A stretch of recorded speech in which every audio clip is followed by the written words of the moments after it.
चलिए, आज भारतीय उपमहाद्वीप की अलौकिक लोक कथाओं की दुनिया में एक सफर करते हैं। एक ऐसी दुनिया जहां अतीत की आत्माएं आज भी हमारे वर्तमान में भटकती हैं। तो ये पूरा सफर पता है कहाँ से शुरू होता है? एक बहुत ही सर्द, एक अनसुलझी सी चीख से, एक ऐसी आवाज जो मानो सदियों से गूंज रही हो। सवाल ये है कि आखिर ये चीख है किसकी और ये हमसे क्या कहना चाहती है? उस रहस्यमयी चीख के पीछे के राज को समझने के लिए हमें सबसे पहले इन कहानियों की जड़ को समझना होगा। मतलब हमें समझना होगा कि आखिर ये भूत होता क्या है। संस्कृत में जो शब्द है भूत, उसका मतलब ही होता है जो बीत चुका है या अतीत। तो ये वो आत्माएं हैं जो किसी हिंसक मौत की वजह से या शायद कुछ अधूरी ख्वाहिशों की वजह से अपने अतीत में ही फंसी रह गई हैं और जिन्हें शांति नहीं मिल पा रही। अच्छा, तो सवाल ये है कि किसी भूत को पहचाने कैसे? मतलब क्या कोई तरीका है? हाँ, बिल्कुल है। हमारी लोक कथाओं में ना कुछ खास निशानियां बताई गई हैं। जैसे कहते हैं कि उनके पैर पीछे की ओर मुड़े होते हैं। ये एक तरह से सिंबल है कि वो इस दुनिया के कायदे कानूनों से परे हैं। फिर उनकी परछाई नहीं बनती, सीधी सी बात है, क्योंकि वो फिजिकल वर्ल्ड का हिस्सा ही नहीं है। और हाँ, ये भी कहा जाता है कि वो जमीन से थोड़ा ऊपर तैरते हुए चलते हैं और दूध की तलाश में रहते हैं। शायद ये जिंदगी से उनके अधूरे रिश्ते को दिखाता है। देखा जाए तो हर एक निशानी उनकी बेचैन फितरत की एक पूरी कहानी सुनाती है। लेकिन ये बेचैन आत्माएं सिर्फ कहानियों में नहीं है। नहीं, ये हमारी दुनिया की कुछ खास जगहों से जुड़ी हुई हैं। तो चलिए भारत के एक ऐसे भूताहा नक्शे के सफर पर निकलते हैं जहां आज भी आत्माएं बसती हैं। याद है वो चीख जिससे हमने ये सफर शुरू किया था? लीजिए, अब हम उसी चीख के घर आ पहुंचे हैं। पुणे का शनिवारवाड़ा किला, जो एक जवान राजकुमार की दर्दनाक कहानी और उसकी गूंजती हुई चीखों के लिए ही जाना जाता है। और यहीं पर कहानी एक बहुत ही दर्दनाक मोड़ लेती है। सोचिए, महज 17 साल की उम्र में पेशवा बने नारायण राव को अपनों से ही धोखा मिला। एक खत में सिर्फ एक शब्द बदल दिया गया और उनकी किस्मत हमेशा के लिए बदल गई। उन्हें बेरहमी से कत्ल कर दिया गया। और बस यही ऐतिहासिक विश्वासघात इस किले की सबसे मशहूर भूताहा कहानी को जन्म देता है। अब हमारा सफर हमें राजस्थान के तपते रेगिस्तान की ओर ले जाता है, कुलधरा के वीरान गांव की तरफ। एक ऐसी जगह जो रातों रात पूरी की पूरी गायब हो गई और पीछे छोड़ गई तो सिर्फ एक श्राप और कई अनसुलझे सवाल।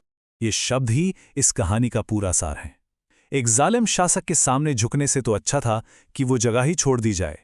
तो पूरे गांव ने मिलकर उस जगह को हमेशा के लिए वीरान हो जाने का श्राप दिया और उसे छोड़ दिया।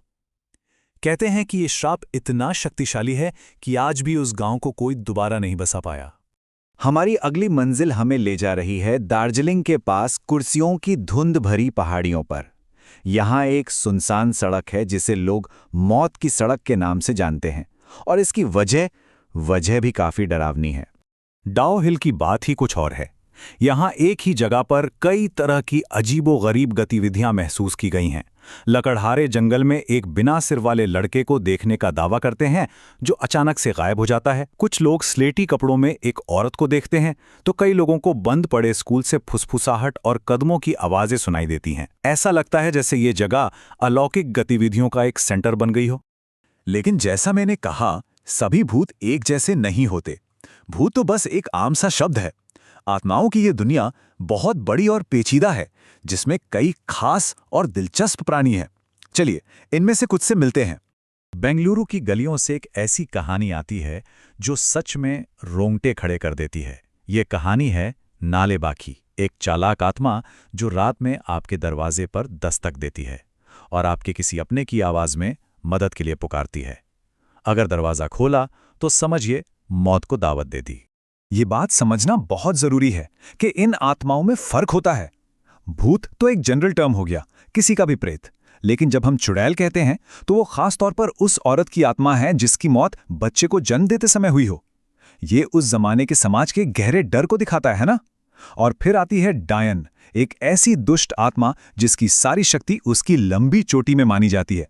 तो देखिए, हर एक की अपनी एक अलग कहानी है, अपनी एक अलग सांस्कृतिक पहचान है। लेकिन भूतों की ये कहानियां सिर्फ अंधेरी रातों में सुनाने के लिए नहीं है।